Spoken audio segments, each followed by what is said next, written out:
स्थानकृत आंतर्य बलवान बताने के लिए पुनः स्थान पड़ा है। जैसे मैं एक उदाहरण देता हूँ। त्रिष्टुप शब्द है, पै को बै हो जाता है ना सलाम से सुनते, और हसती है। झयो अन्यतरस्याम एक सूत्र है, वो कहता है झय से उत्तर हकार को पूर्व सवर्ण होता है विकल्प से, ठीक है। तो हकार के स्थान में पूर्व जो है बकार, इसके सवर्ण प्राप्त है। तो ऐसे देखा करो, बकार के सवर्ण कितने होते हैं? बकार के सवर्ण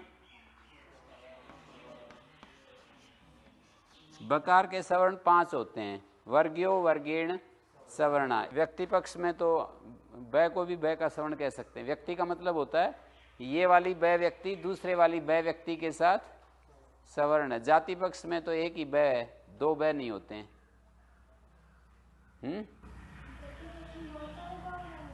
अनंत बै। व्यक्ति का मतलब ये होता है कि जैसे ये बबुल, तो ये बै अलग है, ये बै अलग है। व्यक्ति पक्ष में तो हर वर्ण का अपना अस्तित्व अलग अलग है, पर वो रूप सामान्य से उनमें समानता की प्रतीति करते हैं। रूप सामान्य बोलते हैं ना कि ये भी वैसा ही है, ये भी ऐसा ही है, तो समान है। व्यक्ति पक्ष में रूप सामान्य बात कहते हैं। और जाति पक्ष में तो एक ही बै है, यहाँ भी वही बै और यहाँ भी वही बै, 2 बै नहीं है। ये तो दार्शनिक सिद्धांत है, आगे पढ़ोगे तब पता लगेगा। बै के स्थान में ये 5 वर्ण प्राप्त हुए। बै का बै तो और ज्यादा कहेंगे, हु बहु वही है? तो इनमें से स्थानांतरतमा ने कहा कि स्थान में अंतरतम आदेश होते हैं। तो बै का जो है बकार जो होता है संवारनाद घोष महाप्राण वाला होता है ना।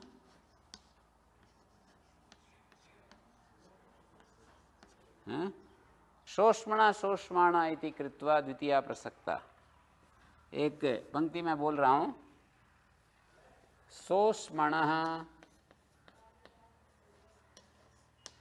शोष्माणः, कौन कौन सी विभक्ति हैं बताएगा कोई?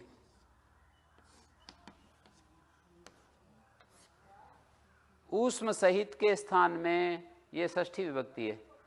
शोष्माण ऊष्म सहित आदेश होता है। ऊष्म गुणयुक्त वर्ण के स्थान में ऊष्म गुणयुक्त आदेश होता है। ऊष्म एक गुण है। शोष्मण शोष्माण इति कृत्वा द्वितीया प्रसक्ता। नादवतो नादवंत, ये कौन सी विभक्ति है? नादवत है, षष्ठी एक वचन। नादवत नादवंत इति कृत्वा, नादवान के स्थान में नादवान आदेश होते हैं, ऐसा समझ करके तृतीय प्राप्त हुए। तीसरे चौथे संवारनाद घोष होते हैं। पहले दूसरे विवारश्वास घोष होते हैं। पहले का अल्प प्राण, दूसरे का महाप्राण, तीसरे का अल्प प्राण, चौथे का महाप्राण, इस तरह से होते हैं। ये पांचवें का भी 1 3 5 अल्प प्राण होते हैं, 2 4 महाप्राण होते हैं। और दूसरे वर्ण को भी ऊष्म गुणयुक्त कहा है। द्वितीय वर्ण को ऊष्म गुणयुक्त किससे कहा है? हाँ, वर्णोच्चारण का एक सूत्र, वर्णोच्चारण शिक्षा का, सस्थानेन द्वितीया। उसका क्या अर्थ है?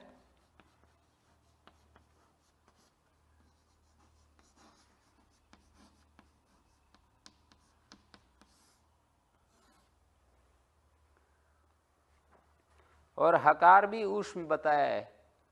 हकार को भी ऊष्म बताया है। वो किस सूत्र से बताया है? हकारेण चतुर्थ। हकार तो ऊष्म है ही, हकार में तो कोई दिक्कत नहीं। शादय ऊष्माणा एक सूत्र है, शादय ऊष्माणा। शादी जो 4 वर्ण हैं, शादया ऊष्माणा, वो ऊष्म गुणयुक्त होते हैं। शादया ऊष्माणा, शादी ऊष्म गुणयुक्त होते हैं। तो हकार तथा हमें द्वितीय और चतुर्थ वर्णों का भी ऊष्मत्व किसी नियम से करना चाहिए। तो द्वितीय तो सस्थानेन द्वितीया से ऊष्म है, और चतुर्थ वर्ण जो होते हैं हकारेण चतुर्था के द्वारा ऊष्म गुण युक्त हैं। द्वितीय वर्ण तो सस्थानेन द्वितीय, सस्थानेन है ये, सस्थानेन,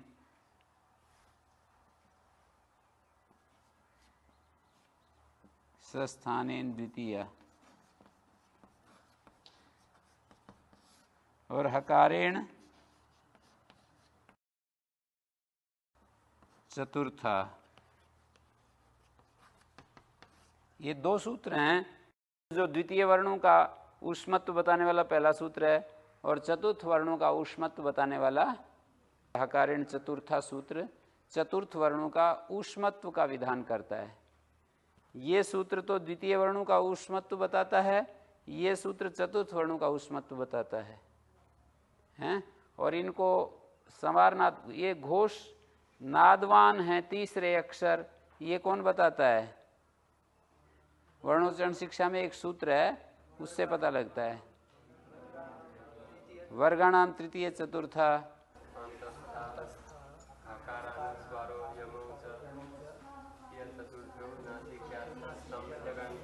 समृद्ध कंठा नादानुप्रदाना घोषाश्च, उस सूत्र से पता चलता है इनका, है?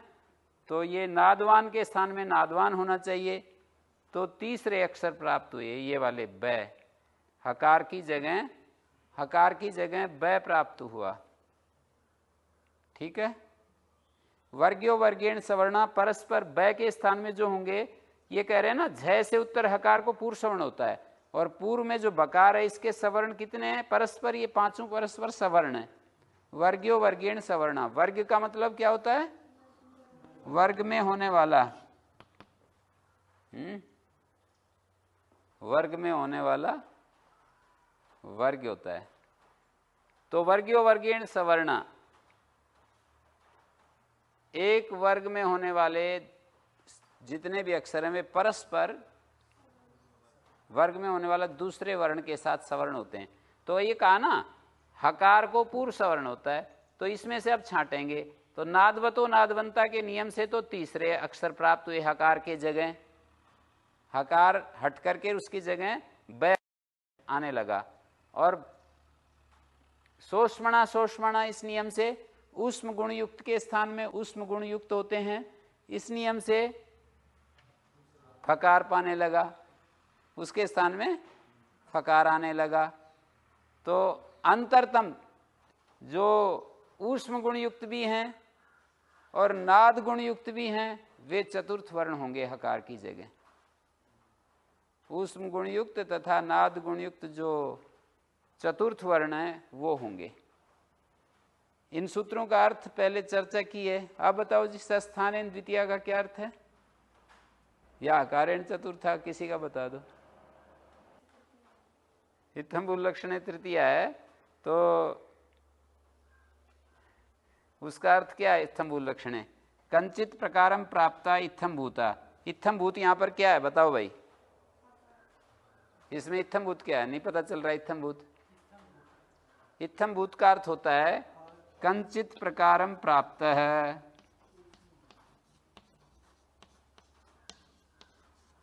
ये होता है इत्थम भूत। तो इसका अर्थ घटाना पड़ेगा ना, ये कंचित प्रकारम प्राप्ता क्या है? कंचित प्रकारम प्राप्ता इत्थम भूता, तस्य लक्षणम इत्थम भूत लक्षणम। इत्थम भूत क्या है यहाँ?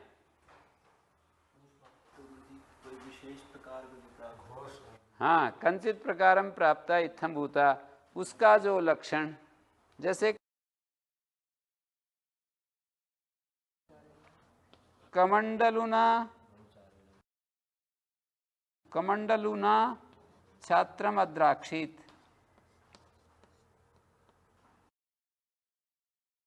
अपि भवान, ऐसा बोलते हैं ना। अपि भवान तो प्रश्न कर रहा है, क्या आपने कमंडलो छात्रम अद्राक्षित? तो यहाँ इत्थम्भूत क्या है इस वाक्य में? छात्र इत्थम्भूत, किसी विशेष प्रकार को जो प्राप्त है उसको देखा जा रहा है, तो हम छात्र को देख रहे हैं विशेष रूप में। उसका लक्षण, उस विशेष प्रकार को प्रकट करने वाला जो चिन्ह है वो कमंडलु है। वो जो हमने कहा ना विशेष प्रकार को प्राप्त है, अब वो विशेष प्रकार किस रूप में हम देख रहे हैं, कमंडलुना छात्रम या शिखया परिव्राजकम, या किस रूप में देख रहे हैं? कमंडलधारी जो छात्र है, क्या आपने उसको देखा? तो छात्र है विशेष प्रकार को प्राप्त, और उसका जो है ये लक्षण है इसमें तृतीय। तो इसी तरह से यहाँ है चतुर्थ जो वर्ण है वो इत्थम्भूत हैं, इत्थम्भूति तो हैं, किसी विशेष प्रकार को प्राप्त हैं चतुर्थ वर्ण, और उनका लक्षण हकार है। तो कह दिया हकारेण चतुर्था वर्णा उष्मतया लक्षणते। चतुर्थ वर्ण जो हैं वो जो है किसी विशेष प्रकार को प्राप्त हैं, उसका लक्षण बनाया हकार। यथा हकार है उष्मा तथा चतुर्था वर्णापि उष्मा भवन्ति। जैसे हकार ऊष्म है वैसे ही चौथे वर्ण भी ऊष्म होते हैं। ऐसे ही सस्थाने द्वितीया, यहाँ पर भी द्वितीय तो इत्थम्भूत हो गए, और सस्थान ये उसका लक्षण हो गया। सकार की स्थिति से द्वितीय वर्ण उपलक्षित होते हैं। सकार की जो स्थिति है, स्थान माने स्थिति, सकार की जो स्थिति है द्वितीय वर्णों की स्थिति होती है। सकार की स्थिति क्या है? सकार ऊष्म है तो द्वितीय वर्ण भी ऊष्म होते हैं। पिछली बार तो मुझे ये लगता है समान स्थान वाले, हाँ वो एक अलग अर्थ है। स्थान का समान स्थान जब करते हैं तो क्या अर्थ किया है जी? दो अर्थ किए ना, दोनों व्याख्या करो, दो अर्थ किए हैं।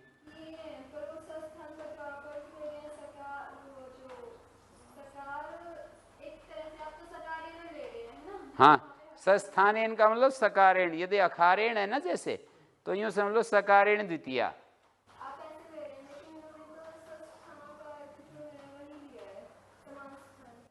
अच्छा, तो समान स्थान को कैसे बताया?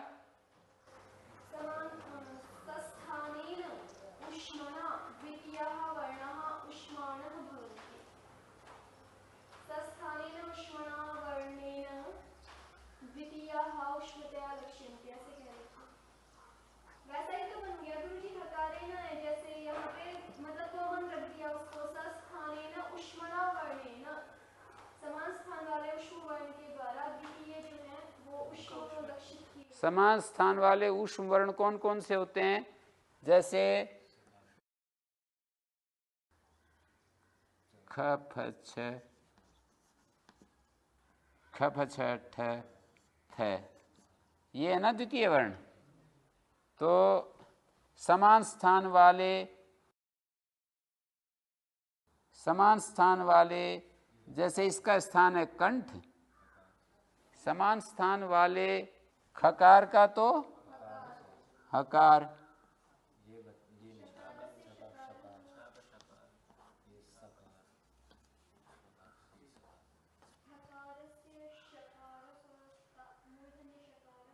फकार का समान स्थान वाला ऊष्म नहीं है, तस्य ऊष्मत्व विशेषेण प्रतिपाद्यम है।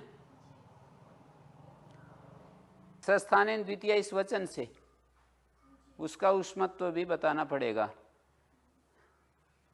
समान स्थान वाले ऊष्म वर्ण के द्वारा, समान स्थान, स्थान का अर्थ वही उच्चारण स्थान ले लिया, स्थान माने उच्चारण स्थान, समान स्थान वाले उच्चारण स्थान, जैसे श का तालु स्थान है तो समान स्थान वाले ऊष्म वर्ण, ये समान स्थान वाला ऊष्म वर्ण है छ और श, तो समान स्थान वाले ऊष्म वर्ण से द्वितीय वर्ण उपलक्षित होते हैं, दूसरे वर्ण भी ऊष्म ज्ञात होते हैं। समान स्थान वाला श है ठ है, तो समान स्थान वाले शकार के द्वारा ठकार का भी ऊष्मत्व जाना जाता है। समान स्थान वाला सकार का द्वितीय वर्ण थकार है तो उसका भी ऊष्मत्व जाना जाता है। आप ऊष्मणा क्यों बोल रहे हो? सस्थानेन ऊष्मणा, ऐसा क्यों नहीं? समान स्थान वाले ऊष्म वर्ण के तुल्य, समान स्थान वाले तो दो में होता है समान स्थान, जैसे छ और श ये समान स्थान वाले हैं।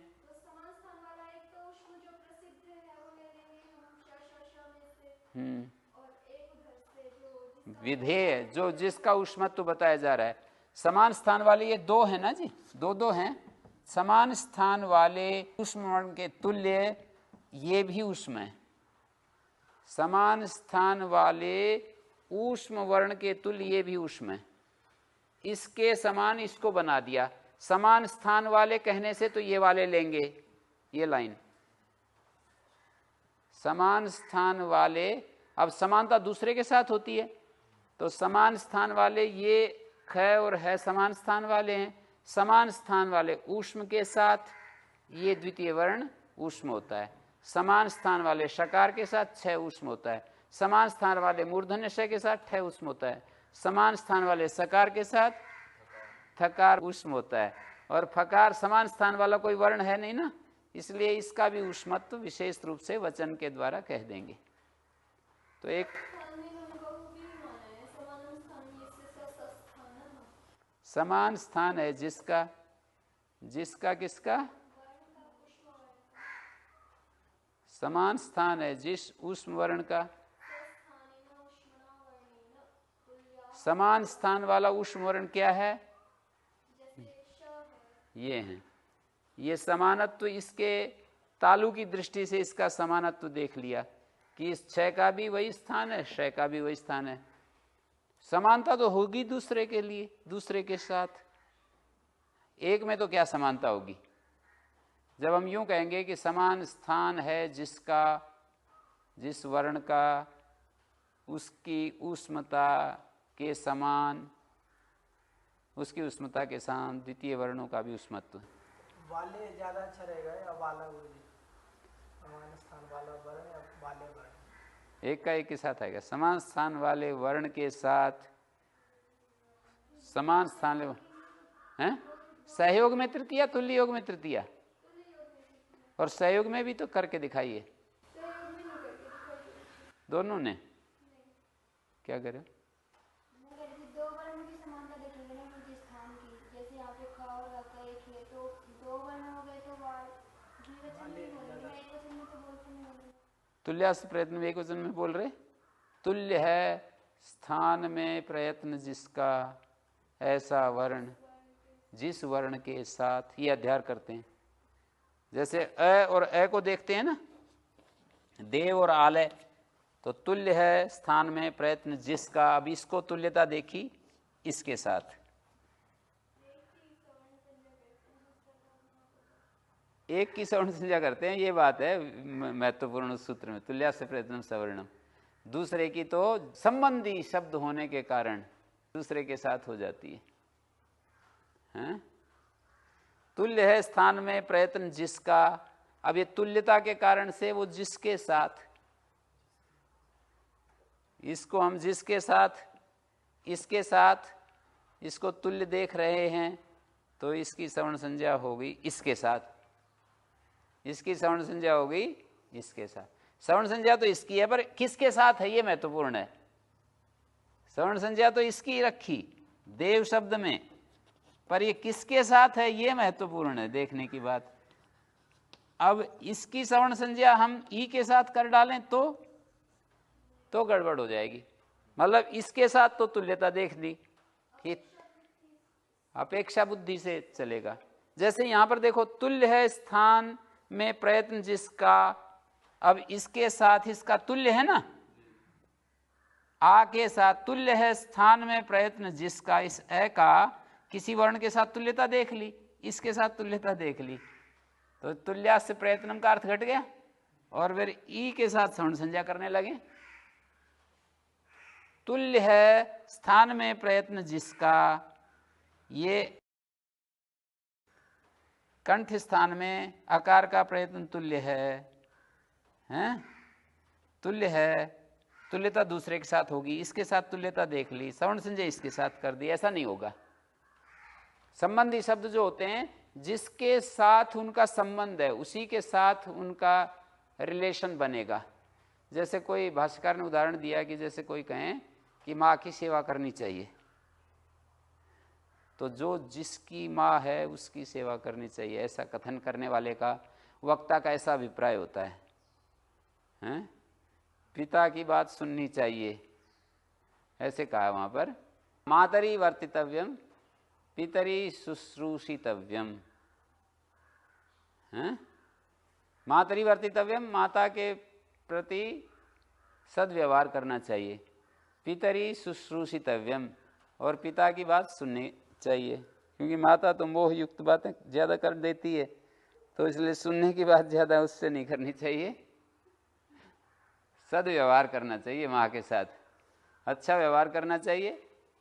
और सुनने की बात जो है पिता से, सुनने की बात जो हो तो पिता से सुननी चाहिए। मतलब पिता जब ज्ञान की बातें करे तो वो बातें ध्यान से सुननी चाहिए। पिता भी अज्ञानी होकर के यदि हमें अज्ञान की बातें करे तो फिर वो तो नहीं, उसके लिए फिर अलग एक शास्त्रीय व्यवस्था है। एनास्य पितरो याता एन याता पितामहा तेन यायात सताम मार्गम तेन गच्छन् नरिष्यति। यहाँ पर देखिए सस्थानेन द्वितीया, समान स्थान है जिसका उसके तुल्य। समान स्थान है जिसका, ये समान स्थान है ना, तो हमने इसको पकड़ लिया, समान स्थान है जिसका। अब ये समानता तो दूसरे के साथ ही होगी ना। समान स्थान है जिस वर्ण का उस वर्ण के तुल्य, उस वर्ण की ऊष्मता के तुल्य। ये ऊष्मता कहाँ से लेते हैं? शादया ऊष्माणा सूत्र है वहाँ पर, तो वहाँ से इसको कनेक्ट करते हैं ना। इसलिए समान स्थान है जिसका, वो जो वर्ण है उसकी ऊष्मता के तुल्य द्वितीय वर्णों को भी ऊष्मता होती है। समान स्थान है जिस वर्ण का उसकी ऊष्मता के समान द्वितीय वर्णों की भी ऊष्मता होती है। समान स्थान है जिसका मतलब जैसे इसका और इसका समान स्थान है। समान स्थान है जिसका, तो जिसके साथ ये तो अध्याय कर लेंगे ना। समान स्थान है जिसका जिसके साथ, इस थ के साथ इसका समान स्थान है। समान स्थान है जिसका जिसके साथ, ये जिसके साथ जो है जोड़ देंगे ऊपर से, तो उसकी ऊष्मता के तुल्य द्वितीय वर्ण भी ऊष्म होते हैं। समान स्थान है जिसका जिसके साथ उस वर्ण के द्वारा द्वितीय वर्णा ऊष्मतया लक्षन्ते। जैसे हम यूं कहेंगे, कमंडलु छात्र मद्राक्षित में कमंडलु विशिष्ट छात्र को आपने देखा, हकार गुण विशिष्ट चतुर्थ वर्ण, ऐसे इसी शैली में बोले हकार गुण विशिष्ट चतुर्थ वर्णों को आपने देखा। हकारेण चतुर्थान वर्णान अद्राक्षित, हकारेण चतुर्थान वर्णान अद्राक्षित, ऐसे ही तो बोलेंगे। जैसे यहाँ बोला कमंडलु छात्रम अद्राक्षित, हकारेण चतुर्थान वर्णान अद्राक्षित। कमंडलुधारी छात्र को देखा, कमंडलु विशिष्ट छात्र को देखा, हकार विशिष्ट चतुर्थ वर्णों को देखा। तो हकार विशिष्ट चतुर्थ वर्ण क्या है? हकार के समान, हकार जैसे ऊष्म गुण युक्त है, ऐसे चतुर्थ वर्ण भी ऊष्म गुण युक्त, ऐसे देखे तो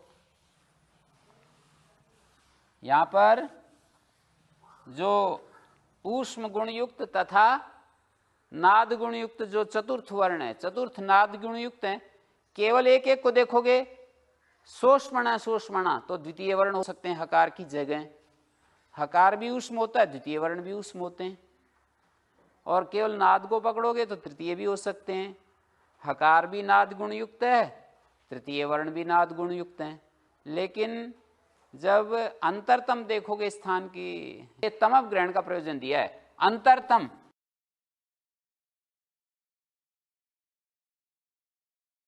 यहां जो अंतर के साथ तमव जोड़ा हुआ है ना, इसका ये प्रयोजन है कि हकार की जगह नाद गुणयुक्त और ऊष्म गुणयुक्त चतुर्थ वर्ण होते हैं। अंतरतम, केवल इतना सूत्र बनाते, स्थाने अंतराः, स्थाने अंतरा इतना बना देते तो किंचित सादृश्य में भी आदेश हो जाता।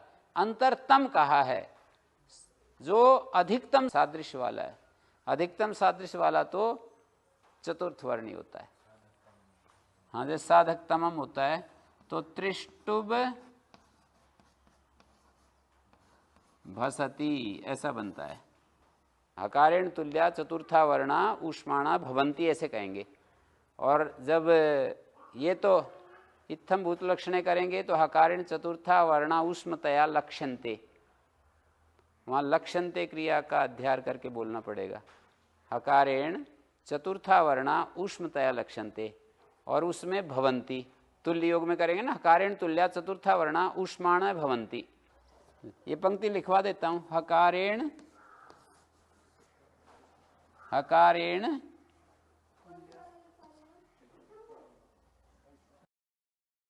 हकारेण तुल्यः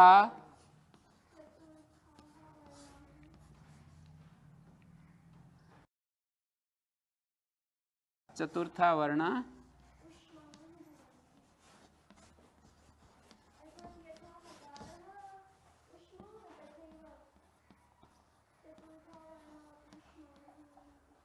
ऊष्माणो भवन्ति। एक तो ये तुल्य योग में तृतीया मान ली है, और दूसरा अर्थ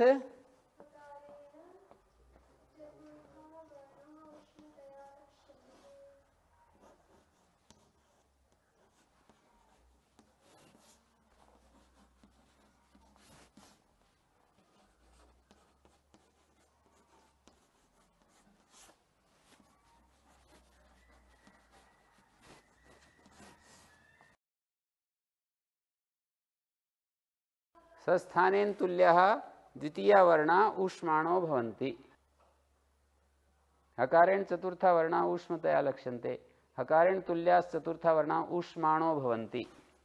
ये ऊष्मा का रूप चलन आता है ना, ऊष्मा ऊष्माणो ऊष्माणा ऊष्माणम ऊष्माणो ऊष्मण, ऊष्मणा ऊष्मभ्याम ऊष्मभि, ऊष्मणे ऊष्मभ्याम ऊष्मभ्य, ऊष्मणा ऊष्मभ्याम ऊष्मभ्य, ऊष्मणा ऊष्मणो ऊष्मणाम ऊष्मणि ऊष्मणो ऊष्मसु।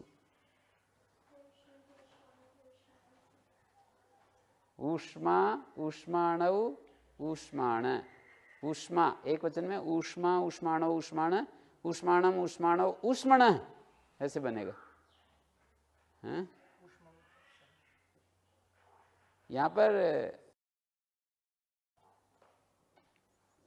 ऊष्मण अल्लोप होना क्यों नहीं हुआ? न संयोगाद वमंतात।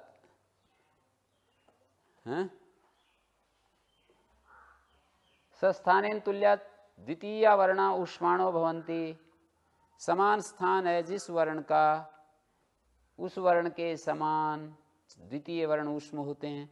या सस्थानेन द्वितीया वर्णा ऊष्मतया लक्ष्यन्ते। हैं?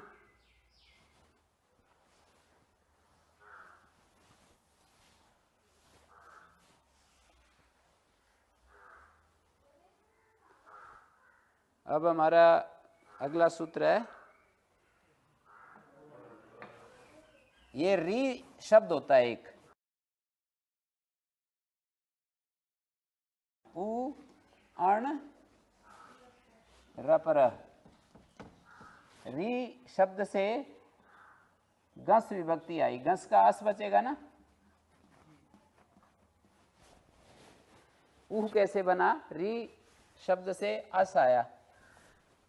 सु अवजसा मोटसस ताब हम बिस गे हम बस गस गसी भी हम बस गस हो साम गस आ गया ना। री के रूप चला देंगे, आ अरऊ अर,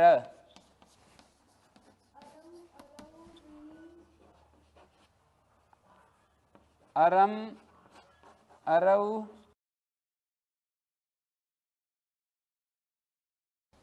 रीन।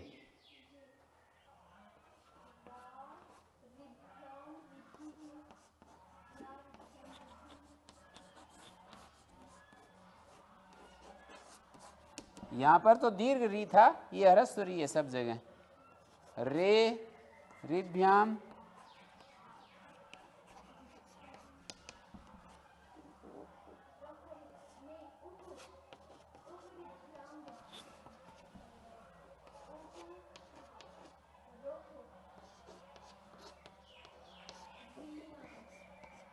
दीर्घ हो गया। अरी ऋतोगी सर्वनाम स्थान है। अरि रोह ऋषु, ये मूर्धन हो जाएगा सु को, हैं? हे अह,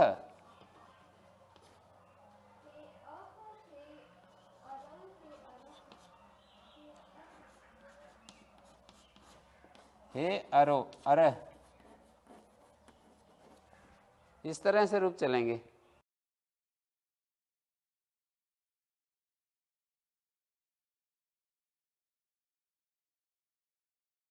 तो उ जो है यहाँ पर री से गस का अस बचा है। एक सूत्र है छठे अध्याय के संहितायाम प्रकरण का, ऋतउत, एका पूर्व प्रयोग प्रकरण ऐसा बोल सकते हैं। छठे अध्याय के पहले पाद में एका पूर्व प्रयोग प्रकरण का सूत्र है। ऋता पंचमी है, ऋकार से उत्तर घसी घस का आकार, घसी घसोष्ट की अनुवृत्ति है, और एंगा पदांता दति अति की अनुवृत्ति है। घसी घस का आकार परे हो तो पूर्व और पर दोनों के स्थान में उकार होता है। और यही सूत्र उरण रपरा कहता है, री के स्थान में जब अ ई उ तीन अक्षर आए किसी भी सूत्र से, री के स्थान में किसी भी सूत्र से अ ई या उ आए, तो यहाँ उ आ रहा है ना री के स्थान में। यद्यपि री और ए दोनों के स्थान में आ रहा है, फिर भी दोनों के स्थान में आया हुआ री का स्थान में भी तो है। ऐसे नकार नहीं सकते ना कि री के स्थान में नहीं है। री और ए दो के स्थान में आता हुआ भी ये उ री के स्थान में भी तो है, तो इसलिए इसके आश्रय से इसको रपर हो जाएगा। और आगे इसके ए को तो ए और री को तो उ हो गया, रपर हो गया, और सकार आएगा इसका रात सस्य से। हल्गियां प्यो दीर्घा सुतिस्त्रिक्तम हल क्यों नहीं हो रहा है लोग? सु का स नहीं है ना, हल्गियां प्यो।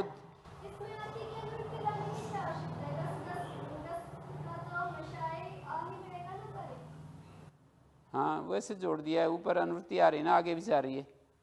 घसी घस का आकार पर हो, नहीं तो फिर वो पूरा ऐसा हो सकता था, यदि आकार नहीं जोड़ेंगे ना तो ये अर्थ हो जाएगा कि रिकार से उत्तर घसी घस को पूर्व पर के स्थान में पूरे को ही हो जाएगा। पूर्व क्यों नहीं हो सकता? हाँ तो ये पूर्व है, ये पर है, पूरे को हो जाएगा। नहीं वो इसलिए नहीं होता कि यहाँ इस पूरे संहिता अधिकार में अची की अनुवृत्ति को एंडची, नहीं तो ऐसा प्रश्न उठाया जाता है कि जैसे ग्रामम बोलते हैं, ग्राम आगे अम, तो अमी पूर्वा, अम को पूर्व रूप होता है अक से उत्तर, तो पूरे अम को क्यों नहीं होता पूर्व रूप? अमी पूर्वा कहा है, पूरे अम को कर देंगे तो ग्राम बनेगा, बस ग्रामम नहीं बनेगा। यदि अम को पूर्व रूप कर दें, अकार और अम के स्थान में पूर्व रूप कर दें, तो फिर ग्राम बन जाएगा, ग्रामम नहीं बनेगा। उसका अर्थ ये है कि अक से उत्तर, अक में ये आ गया ना, अम में स्थित अच परे हो, इकोएणची से अची की अनुवृत्ति आ रही है, इसमें मिल रही है अम में स्थित अच परे हो। अम में जो अमी अची पर था, पूर्व पर स्थाने पूर्व रूप एकादेशो भवति। अम के अंदर स्थित जो अच है वो परे हो तो पूर्व पर के स्थान में पूर्व रूप हो जाता है, ग्रामम बन जाता है। ठीक है, ये जो मैं कहता रहता हूं ना, ये बिल्कुल सही बात है। एक एक महापुरुष की जीवनी बड़ी व्यापक है, हैं? जैसे अमी अच, ये अमी पूर्वा ही है, अब इसमें अमी पूर्वा में अम सब जगह ही क्यों नहीं हो जाता, पूरा का पूरा ही क्यों नहीं चला जाता? तो इसके लिए भी ये बता रखा है कि इसमें अची की अनुवृत्ति आ रही है, अम में स्थित अच परे हो, तो उस अच को पूर्व रूप होता है।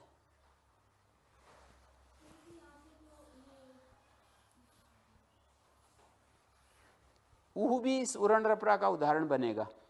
जो ऊ पद है ना, अपने आप में उरण रपरा का उदाहरण बना है ना। अभी ऋतुत लगाया था तो रपर हो गया था, उरण रपर ही तो करता है। अब क्री विक्षेप धातु है, जैसे और लट लकार, लट के स्थान में तिप आ गया, कर्ता कारक में आया। ये किस सूत्र से आया? कर्ता कारक में। हाँ, ल कर्मणि से भावे च कर्म के भ्या। लकार जो होते हैं अकर्मक धातु से भाव में, कर्ता में, सकर्मक से कर्म में। ये कृत तो है पर इसके स्थान में ये आदेश तिप आदि होते हैं ना, तो इनका नियम करने के लिए कर्तृकृत न लग करके ला कर्मणि से लगेगा। तुदादिभ्या कर्तृशप प्राप्त हुआ, इसको बाद करके और ये हो गया। और लशक तदिते श की संज्ञा सार्धातु का अपित, अपित सार्धातु गिंतवत होता है। ठीक है जी, सार्धातु अपित गिंतवत हो गया, और गिंतवत होने से यहाँ पर क्री को सार धातु का अर्ध धातु को गुण प्राप्त है ना, वो नहीं होगा, कंगति से निषेध हो जाएगा। फिर रीति धातु, री के स्थान में इकार होता है, ये इकार कर दिया। उरण रपरा कह रहा है, उरण रपरा में तो री ह्रस्व री के स्थान में अण रपर कहा था, ये तो दीर्घ री के स्थान में ई आया है। क्या समाधान करोगे? उरण रपरा में अभी बताया था ना हमने, री और गस और ऊह बना था। ठीक है, ऊ बना था, तो ये तो ह्रस्व री के स्थान में जब अण वर्ण आए तब उसको रपर होता है, और यहाँ तो दीर्घ री के स्थान में ई आया है, तो इसको रपर कैसे हो जाएगा? आप बताओ। प्रश्न ये है कि भाई उरण रपरा में तो ह्रस्व री का ग्रहण है और यहाँ तो दीर्घ री के स्थान में ई आ रहा है, तो इसको रपर कैसे करें? हाँ, ये कहाँ पर सवर्ण ग्रहण कर रहे हो?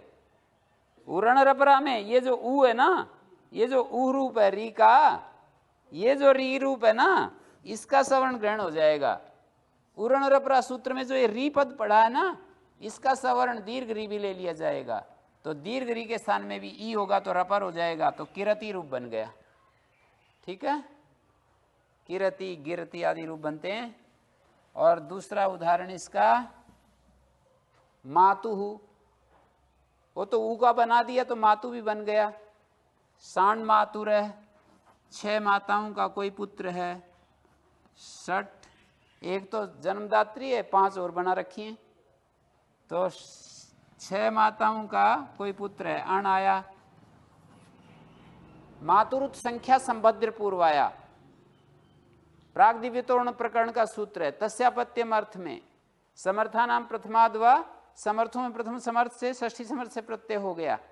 तस्यापत्यम षष्ठी समर्थ से अपत्यर्थ में, अपत्यर्थ में अण प्रत्यय होता है और उकारादेश हो जाता है। 2 काम होते हैं, मातृ शब्द को तो उकारादेश होता है और अण प्रत्यय होता है। मातुरुत संभद्र पूर्वाया, इससे पहले सूत्र क्या है?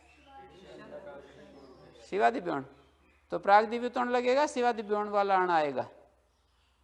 मातुरुत संख्या संभद्र पूर्वाया, तो अर्थ समझ में आया? मातृ शब्द को उकारादेश हो जाता है, ये मातृ शब्द है, इसको उकारादेश कर देंगे। ये कर दिया हमने उकारादेश, और इधर अण प्रत्यय रख दिया। 2 काम हुए।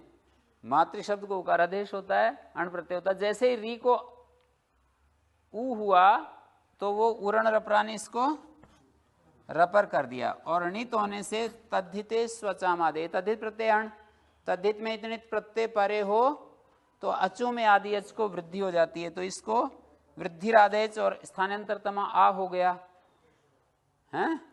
और यरोन्नास के अनुनासिक हुआ, यर में टकार आ जाता है, तो इसको ये बन गया।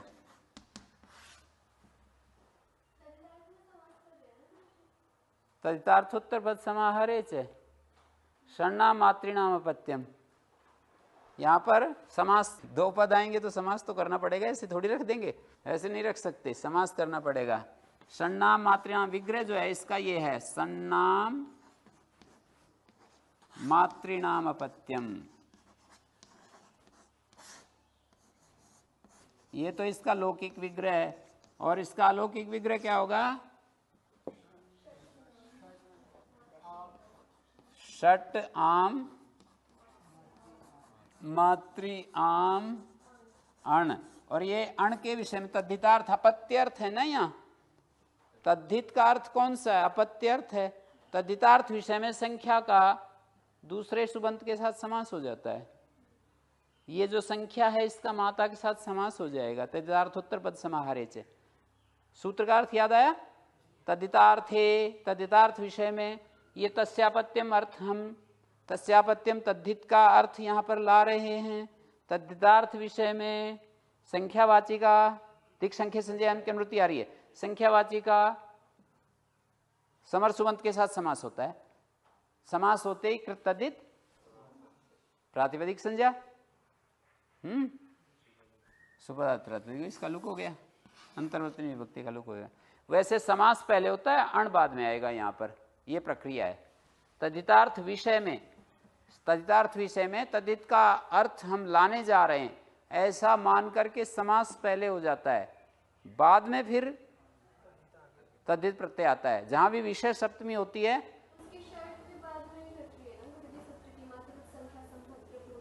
हाँ मातृ संख्या संबद्ध पूर्वाय की शर्त समास होने के बाद ही घटेगी।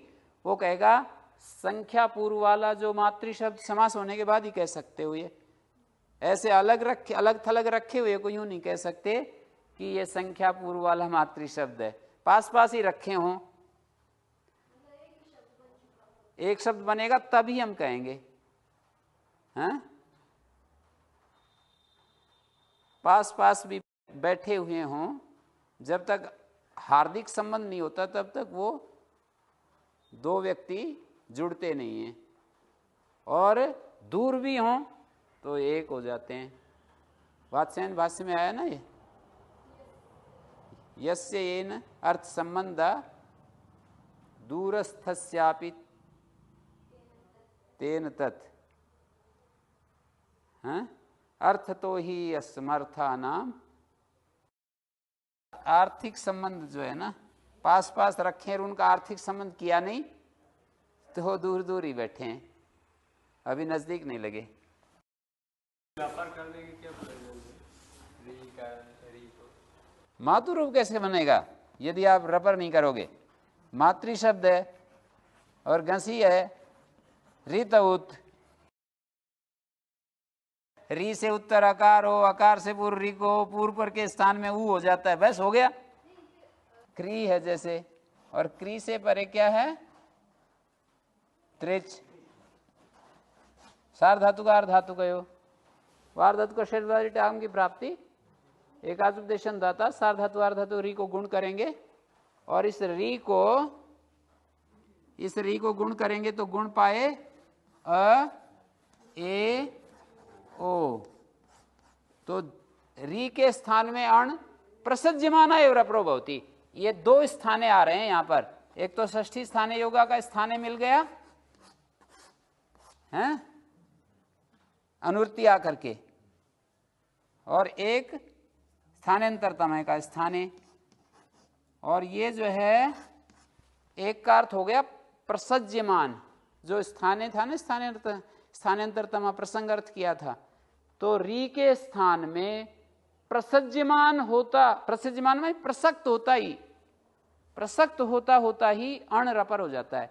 री के स्थान में अण होते होते ही रपर हो जाता है। जैसे आप लोग शोर करते हो वहां पर जहां रहते हो, और अकस्मात जो है मान लीजिए मैं पहुंच जाऊं, या आचार्य जी पहुंच जाएं, या स्वामी जी आ जाएं, तो उनके पहुंचते पहुंचते ही आपका शोर बंद हो जाता है ना। ऐसे ही यूं समझ लो कि री के स्थान में अण होते होते ही रपर हो, उधर आपका देखना और उधर शोर बंद होना एक साथ होती ना, दोनों काम हैं। तो री के स्थान में अण होते होते ही रपर हो जाता है। जैसे ही कहा अ ए हो तो तुरंत रपर हो जाएगा, हैं? फिर स्थानांतरतमा लगेगा। तो आचार्य जी को मतलब रपर करने की क्या प्रयोजन थी? मतलब कर्ता रूप चाहिए, कैसे बनाओगे?